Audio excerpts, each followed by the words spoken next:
British intelligence and their Democrat allies are attempting to bring the religious warfare of the Middle East to the United States. The media calls this organic politics. It's just young people rebelling against the atrocities of Gaza and the Iran war. But I see the British side war hand everywhere. Tucker Carlson and Hunter Biden joined together this week to claim that Israel runs Trump and America. Laura Loomer does the flip side and says that Tucker has been captured by the Arabs and the Russians. And then in Texas, the legislature is considering a plan to ban hijabs and halal food. They're going all out to ban the Muslim religion. The real target in all of this? Donald Trump and the midterm elections. I'm Barbara Boyd. I've studied how the City of London's intelligence services have created and used political and religious cults ever since the French Revolution.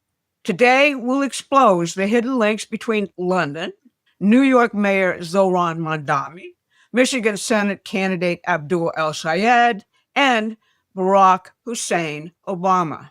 Then we'll look at how the British have used political Islam and communism as tools of subversion throughout history. Finally, what the Trump administration is doing about it. Look into the backgrounds of Zohran Mamdani, Abdul El-Sayed, and Barack Obama, and certain patterns just jump out at you.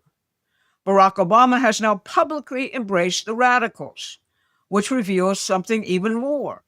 Here's Abdul El-Sayed on last Sunday's Meet the Press. And I then watched the next year Barack Hussein Obama run for and win the presidency. I watched him serve with a level of class, a level of elegance that we could only pine for now.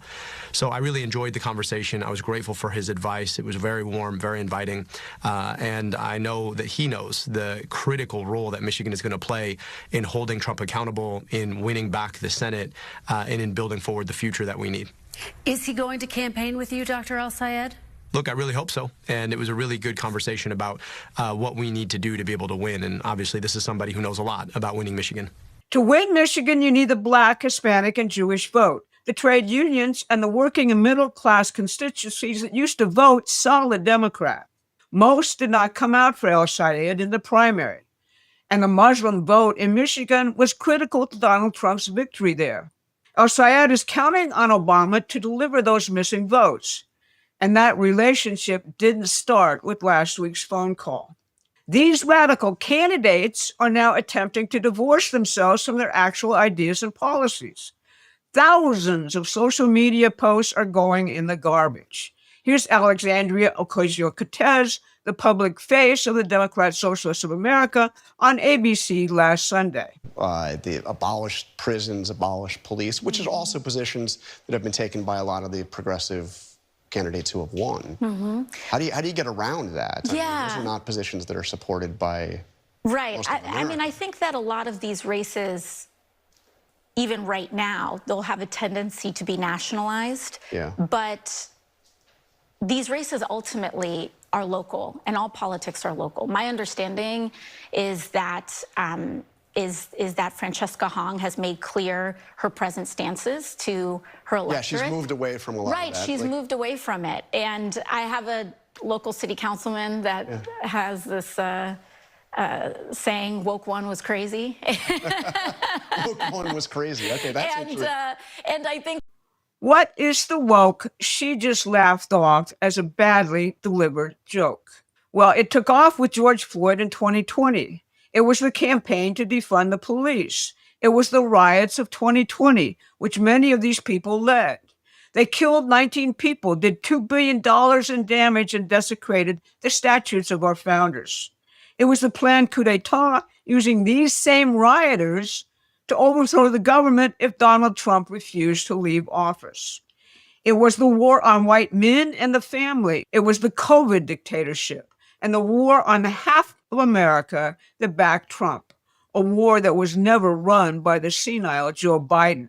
Stack the biographies of Obama, El-Sayed, and Mamdani up and ask any MI6 or CIA veteran if they don't see the career path to becoming agents or assets. More, I believe, sits in the still classified files of U.S. and British intelligence. Here's what's public. Abdul El-Sayed, father, an Egyptian Muslim, stepmother, Presbyterian American, Father-in-law, Muslim Brotherhood adjacent. Rhodes Scholar, PhD in public health. Rhodes Scholarships built by Cecil Rhodes to indoctrinate students in British imperial methods. MD from Columbia University, 2014. Detroit Health Director, 2015. Runs for governor in 2018, backed by Bernie Sanders and AOC. In 2019, leads Michigan United, a George Soros Arabella Advisors dark money operation. Launches a podcast in 2019 on Crooked Media, a media outlet founded by former Obama speechwriters Jon Favreau and John Lovett. There'll be more about this shortly. Zoran Mandami, father, a Ugandan Marxist, active with Dar es Salaam University's Marxists, who embraced Frantz Fanon and the doctrine of purgative violence. He excused Idi Amin's genocide and Idi Amin's Hitler endorsements as products of colonial rule. Despite his attacks on British colonialism, however, the father is a corresponding fellow of the British Academy. After college, Zoran himself joined NYPIRG's successor organization and was elected to the New York legislature. His campaign for mayor, again, massively funded by George Soros. That funding was facilitated by Patrick Gaspard, again, a former top Obama official. Barack Obama, father, a black Kenyan Muslim turned atheist. Mother, a white anthropologist who worked for the CIA front, USAID. Columbia University graduate, worked for Business International, a former CIA front. Then New York PIRG, same as Mandami. Moved to Chicago, elected to the Illinois legislature, the Senate, and the presidency. Obama, El Sayed, and Mandami all ran as articulate, media-savvy, new generation leaders fighting an ossified, corrupt political structure. But Obama's New Democrats have nothing to do with working or middle-class constituents. They're wealthy, woke professionals who despise the bourgeoisie. And the illusion of Obama's hope and change facilitated the 2008-2009 bailout of the world's elite on the backs of the American middle and working classes. George Soros is a British intelligence agent whose campaigns, open borders, green energy, drug legalization, death with dignity, abortion on demand, deindustrialization, embody the communist Antonio Gramsci's campaign to destroy the culture of Western civilization. Only then, Gramsci says, does communism become possible in Europe or America. Understanding the real enemy, not the fake one Psywar throws at you online, is the key to defeating them. That's why you need our free newsletter at Promethean Action. The link is in the description. Now, this London Soros-Obama apparatus is now running against Trump and Israel as a central campaign theme. In response, AIPAC and other Jewish organizations, along with Rhino and neocon Republican donors, have funded the opposition, fueling the religious warfare themes and cyber operations now dominating the media. In Texas, the Bush Republican tradition plays into it too. Like Obama's Democrats, they use racial and religious wedge issues to drive campaigns which are completely devoid of economic content. Embrace of radical Islam is not new for Barack Obama. In 2011, he embraced the Muslim Brotherhood during the joint British-American intelligence operation known as the Arab Spring. It sought to overthrow the governments of Egypt, Syria, and Libya using the Muslim Brotherhood as a battering ram.